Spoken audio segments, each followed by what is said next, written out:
Sir మాట్లాడతారా?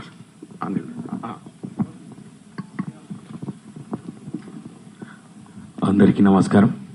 ముఖ్యంగా మన బాధలు తెలిసిన నాయకుడు ముఖ్యమంత్రి అయినందుకు కూడా నేను చాలా సంతోషపడుతున్నాను.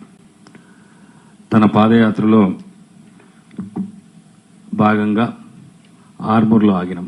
ఆ రోజు ఆర్మూర్లో రేవంత్ అన్న గారు బస చేసిండ్రు. బస చేసినప్పుడు అప్పుడు భీమిరెడ్డి గారు, నరేష్ ఉండే. నరేష్ నువ్వే వచ్చినావు కదా. నరేష్ వీళ్ళందరూ కూడా వచ్చిండ్రు. అప్పుడు కార్మికుల బాధలు గల్ఫ్ కుటుంబాలు గల్ఫ్ కార్మికుల కుటుంబాలు అక్కడికి వచ్చినాయి. అక్కడికి వచ్చి వాళ్ళ బాధలు చెప్పిండ్రు. నేను కూడా స్వయంగా బాల్కొండ నియోజకవర్గానికి నేను ఎమ్మెల్యే ఉన్నప్పుడు, ఆ తర్వాత కూడా గత 10-15 సంవత్సరాలుగా వాళ్ళు పడుతున్న బాధలు నేను స్వయంగా చూసిన. ముఖ్యంగా నా నియోజకవర్గం నుంచి మాత్రం చాలామంది, వేలాది మంది గల్ఫ్లో ఉపాధి కోసం పోయారు. చాలా కుటుంబాలు ఉంటాయి. నేను ఎమ్మెల్యే ఉన్నప్పుడైతే వారంకి ఒక సంఘటన ఏంటుండి. గల్ఫ్లో చనిపోయినారు. 3 ఉంటే చనిపోతే అక్కడ నుంచి డెడ్ బాడీ రాదు. సౌదీ అరేబియాలో అయితే 1 month పడుతుంది. It will take 1 month to get the dead body. నేను ఒక సంఘటన చెప్తే మీకు కళ్ళకి నీళ్ళు వస్తాయి. లక్కూర గ్రామంలో ఆయన చనిపోయాడు. భర్త చనిపోయాడు. 25 ఏళ్ళు ఉంటాయి అనుకుంటా. ఆయన 25-30 ఏళ్ళు ఉంటాయి. చిన్న చిన్న పిల్లలు ఉండే అప్పుడు 5-6 ఏళ్ళ పిల్లలు, 2 ఆడపిల్లలు వాళ్ళు. ఆయన అక్కడ చనిపోయాడు. సౌదీ అరేబియా నుంచి డెడ్ బాడీ రాలే. అప్పటికి 20-25 days అవుతుంది. మానసిక క్షోభకు గురై భార్య కూడా చనిపోయింది. పిల్లలు రోడ్డు మీదకి వచ్చారు. 2 అనాథాలు అయిపోయారు. అప్పుడే నేను చేతనాన్న సాయం మనం చేసినాం. కానీ మరి ఈ కేసీఆర్కి అప్పుడు తెలుసు, అప్పుడు తెలంగాణ ఉద్యమం తీవ్రంగా ఉండే.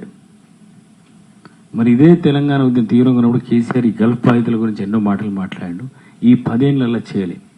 ఈ 10 ఏళ్లలో ఎన్నో సంఘటనలు జరిగినాయి. మళ్ళీ పడిగల్ గ్రామంలో ఎస్సీ అన్న దళితులు వాళ్ళు, ఆయన భర్తనేమో హార్ట్అటాక్ వచ్చి చనిపోయాడు. నేను ఇంటికి పోయిన, ఇట్లా నార్మల్గా పోతాం, పోయి సాయం చేయడానికి పోతుంటాం. అక్కడ ఆయన చనిపోయాడు. నేను పోయి ఆ కుటుంబాన్ని పరామర్శించడానికి పోయి ఏదో ఆర్థికంగా ఏదో సాయం మన చిత్రాయన కాడికి చేసి వాళ్ళని అడిగిన, మరి ఏమమ్మాయి నువ్వేం చేస్తున్నావు అంటే, నార్మల్గా అక్కడంతా బీడీలు చేసుకొని బతుకుతారు. ఆ బీడీలు చేసుకొని బతుకుతున్నది. పిల్లలు కూడా ఒకళ్ళు 6th class, ఒకళ్ళు 8th class. నేను ఎంఆర్ఓకి ఫోన్ చేసి అడిగిన, మరి వీళ్ళకి ఏమన్నా అప్పుడు అభయహస్తం ఉన్నప్పుడు మరి ఇప్పుడు ఏమన్నా అని అడిగిన.